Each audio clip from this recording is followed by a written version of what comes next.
Hello everyone, నేను ఇప్పుడు మీకు చెప్పబోయే రెసిపీ జీరా అండ్ వాము రైస్. స్టవ్ పైన కడాయి పెట్టుకొని దానిలో 1 tablespoon oil, 1 teaspoon jeera and 1 teaspoon వాము యాడ్ చేసుకున్నాను.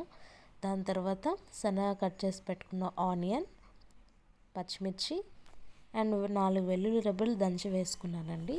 అలాగే కొత్తిమీర, పుదీనా యాడ్ చేసుకున్నాను. ఇవి వేగిన తర్వాత మనం ముందుగానే వండి పెట్టుకున్న రైస్ ఉంటుంది కదా, దాంట్లో 1 కప్ ఆఫ్ రైస్ తీసుకొని యాడ్ చేసుకున్నాను. ఎందుకంటే నేను ఒక్క పర్సన్కి మాత్రమే చేస్తున్నాను, అందుకని 1 కప్ యూస్ చేస్తున్నాను. అదే మనం 2 మెంబర్స్కి చేసుకోవాలి అనుకున్నప్పుడు కొంచెం రైస్ ఎక్కువగా వేసుకుని అలాగే ఆయిల్ అండ్ మిగతా జీరా అండ్ వాము కూడా ఎక్కువ వేసుకోవాల్సి ఉంటుంది. నెక్స్ట్ ఇది యాడ్ చేశాక దీంట్లోకి టేస్ట్కి సరిపడా సాల్ట్ యాడ్ చేసుకున్నానండి. నెక్స్ట్ జీరా పౌడర్.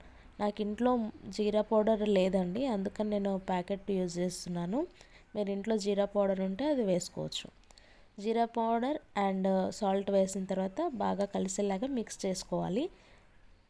ఇది లో ఫ్లేమ్లోనే చేయాలండి ఫ్రై చేసేటప్పుడు.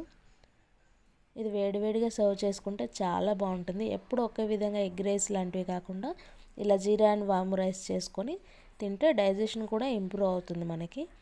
అంతే అండి, జీరా అండ్ వాము రైస్ రెడీ. బాయ్.